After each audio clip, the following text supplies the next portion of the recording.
जय हिंद दोस्तों। MMS news 24 में मैं फरीद खान आपका स्वागत करता हूं। कांग्रेस में एक अभियान चल रहा है, संगठन सृजन अभियान।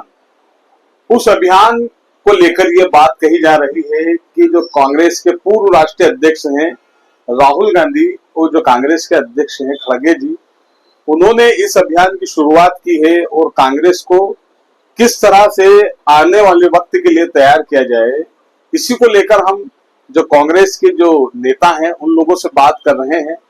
साथ ही हमारे साथ वो लोग भी मौजूद रहते हैं कि जो कांग्रेस में कहीं ना कहीं एक दखल रखते हैं और उन्होंने वर्तमान में जिला अध्यक्ष के लिए या ब्लॉक अध्यक्ष के लिए या शहर अध्यक्ष के लिए कहीं ना कहीं दावेदारी की है। हमारे साथ मौजूद है डायमंड परिवार के जो देवास की एक पुरानी एक राजनीतिक जो एक संस्था मानी जाती है डायमंड परिवार, उसी के वर्तमान संरक्षक एवं कांग्रेस के जो कार्यकारी अध्यक्ष रहे हैं जितेंद्र सिंह राजपूत। भैया एमएमएस न्यूज 24 में स्वागत है आपका। आपका भी बहुत बहुत स्वागत है। जय हिंद दोस्तों, व्यूअर्स, फॉलोअर्स, सबको मेरा नमस्कार जी। अच्छा, ये बताएं कि आप की जो एक पीढ़ी जो मानी जाती है राजनीतिक पीढ़ी, आपकी काफी पुरानी जगह से आप आते हैं, शहर का पुराना इलाका है और उसके साथ ही आपने जो राजनीति की जो शुरुआत आपने जो की है वो डायमंड परिवार से शुरू की, कार्यकारी अध्यक्ष तक पहुंचे आप और कहीं ना कहीं किसी न किसी रूप में आप कहीं ना कहीं सक्रिय रहते हैं। क्या कांग्रेस अध्यक्ष के पद के लिए आपने दावेदारी की? जी हाँ, मैं एक दावेदार तो नहीं हूँ, कांग्रेस कार्यकर्ता होने के नाते एक आवेदक हूँ फरीद भाई। मैं सतत 32 वर्षों से कांग्रेस के लिए काम कर रहा हूँ।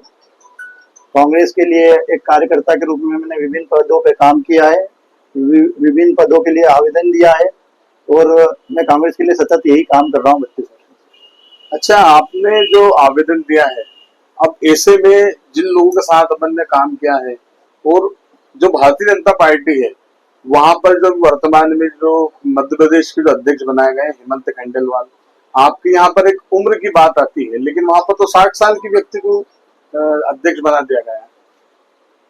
हमारे जो प्रदेश अध्यक्ष महोदय हैं वो मात्र 50-52 साल के हैं और जहां तक देवास शहर और जिले की बात आती है उसमें भी इस बार युवा नेतृत्व को मौका मिलेगा संगठन संचालन के माध्यम से और राहुल गांधी जी की नेतृत्व में जो संगठन संचालन अभियान चल रहा है उसमें युवाओं को मौका देने पे खास आमदा है। अच्छा, तो मतलब आपको लगता है कि इस बार जो संगठन का जो फेरबदल होगा, कई जो प्रदेश है वहां पर कांग्रेस ने फेरबदल किया है, मतलब जो लोग आवेदक रहे हैं या निवेदक रहे हैं उन लोगों की भी बात ना सुनते हुए संगठन ने अपने हिसाब से कहीं ना कहीं एक चयन प्रक्रिया में उन लोगों को शामिल किया। लगता है आपको क्या है?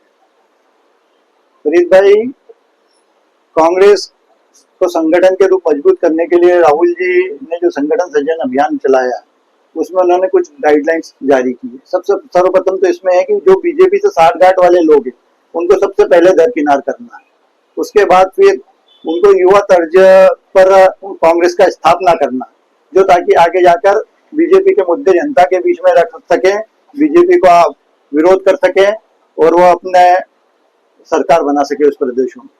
अच्छा, जैसे ये तो रही बात, अब दूसरा के मतलब जो कांग्रेस के जो अन्य जो दावेदार माने जाते हैं शहर अध्यक्ष पद के लिए, वो आपसी में तल्खी करते हैं, मतलब कहीं ना कहीं एक कहते हैं कि वो बाहर काम जाकर करते हैं तो दूसरे जो कहते हैं कि वो एक अपने निजी विषय आते हैं, सोने वाला विषय अलग अलग। तो आप क्या कहेंगे? देखो, कांग्रेस का कुछ भी आपको आपत्ति है, आपको किसी से शिकायत है तो उचित प्लेटफॉर्म पे किए। सोशल मीडिया के माध्यम से आप किसी पे भी आक्षेप प्रत्याक्षेप करेंगे तो आपका भी मुखौल उड़ेगा और संगठन का भी मुखौल उड़ेगा। अगर आपको किसी से कुछ शिकायत है तो उचित प्लेटफॉर्म पर जाकर उसकी शिकायत करें, दिल्ली करें, भोपाल करें। अच्छा, आपको लगता है कि शिकायत से कुछ हल निकलेगा? बरोबर निकलेगा। राहुल गांधी जी के माध्यम से केसी वेणुगोपाल जी के वहां पर दिल्ली में एक शिकायत सेल बना हुआ है जहां पर आप आपकी शिकायत किसी के लिए भी दे सकते हैं। आप या इसी पर्यवेक्षक से आपको शिकायत है तो वहां पर दर्ज करवा सकते हैं, आपको किसी प्रादेशिक नेता से शिकायत है तो दर्ज करवा सकते हैं, आपको सब शिकायत संज्ञान में आएगी और आप लोगों का निराकरण होगा। अच्छा, ये तो शिकायत की आपसी की शिकायत की बात रही, किसी का मनमुटाव नहीं होता है आपसी में, निजी तलखी या अपना एक वो होता है, लेकिन जब आपसी में इस तरह का आचार विचार होता है तो ऐसे में फिर आप ये मान लीजिए सत्ता से कैसे लड़ेंगे? मूलभूत रूप से ज्यादा कहीं एक दो सदस्यों के बीच में ही ऐसी विषय होगा, अन्यथा हमारे पूरे कांग्रेस एकजुट है।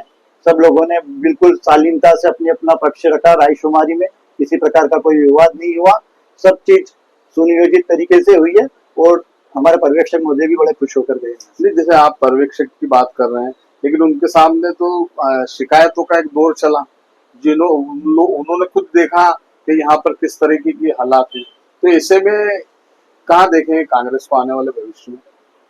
अभी एक्चुअल में क्या, ये संगठन का चुनाव है, वो जो लोगों की शिकायत थी तो वो तो एक्चुअल बाहर निकल के आएगी, कहीं कहीं वहां पे कार्यकर्ता भी सही है।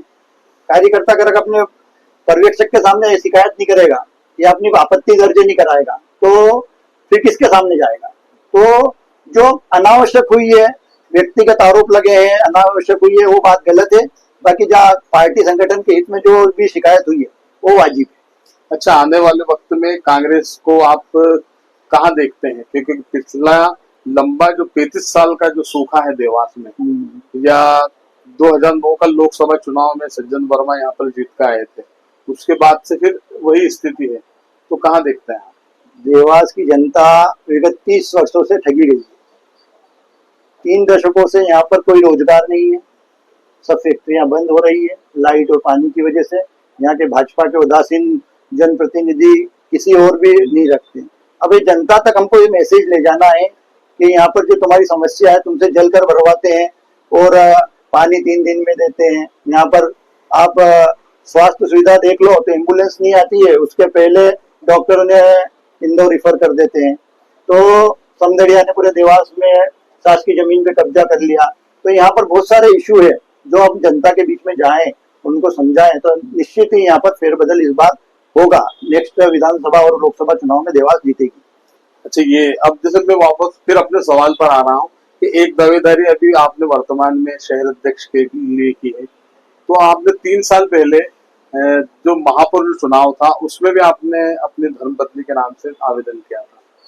क्या आवेदन ही करेंगे या संगठन कुछ फैसला लेगा? क्या लगता है आपको?